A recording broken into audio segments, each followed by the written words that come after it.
Much better gap.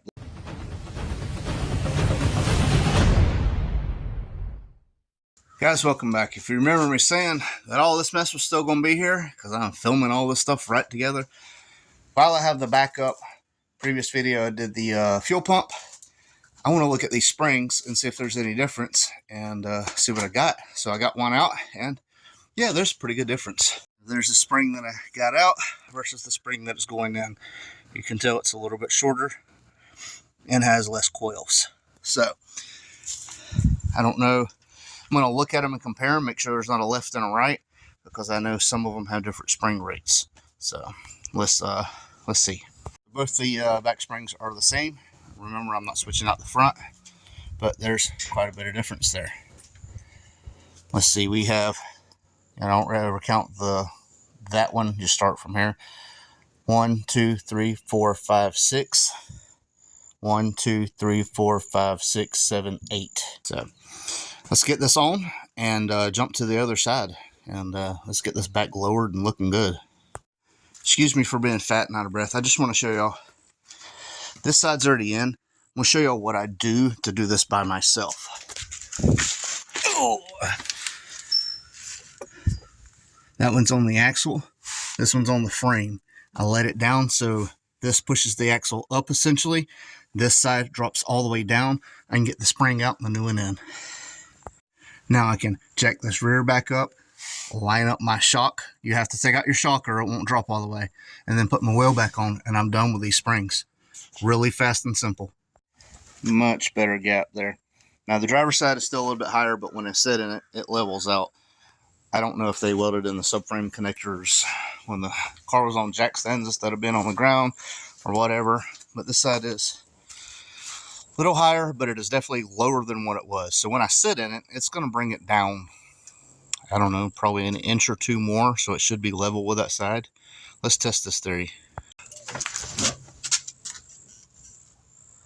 All right, did it go lower? I can't tell. Y'all need to tell me.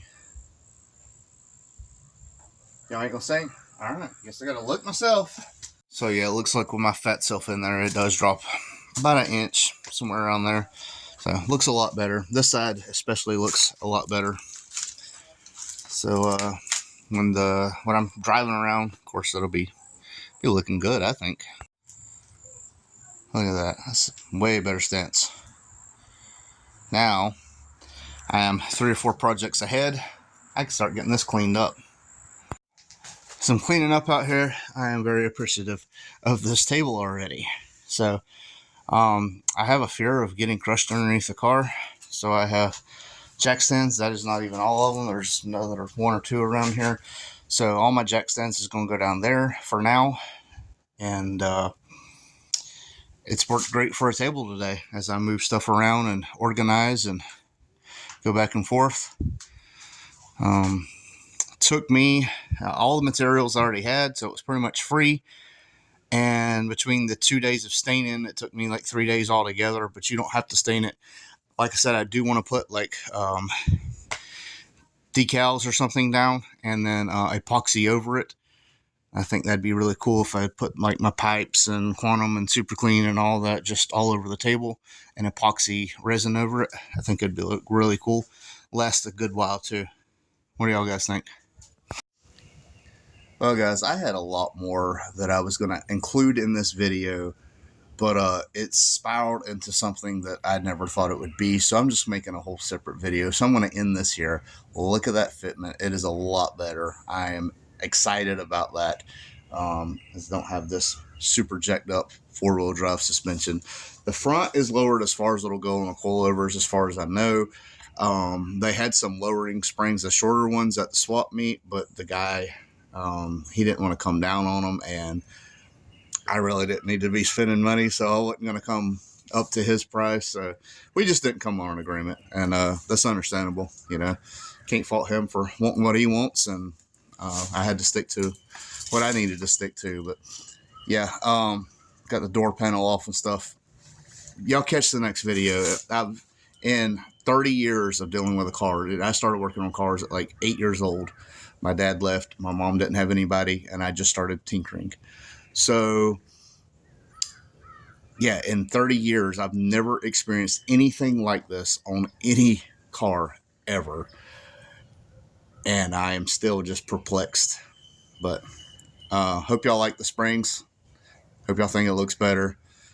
Super easy. There wasn't a lot to film because basically I just support the axle only on one side and support the frame so the axle can tilt.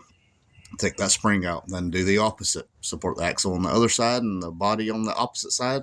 The axle tilt. You can get the spring out. Very simple. Anyways, there it is. Thanks for watching. This is Horseplay. Catch the next one. It's pretty interesting. We out. I won't turn around, I done made it this far. Look back now, that wouldn't be too smart. Shoot for the stars even when it gets hard. Put my faith in the Lord with the 16 bars. I won't turn around, I done made it this far. Look back now, that wouldn't be too smart. Shoot for the stars even when it gets hard. Put my faith in the Lord with the 16 bars. I won't turn around, I won't turn around. No matter how far I go, I'll never come.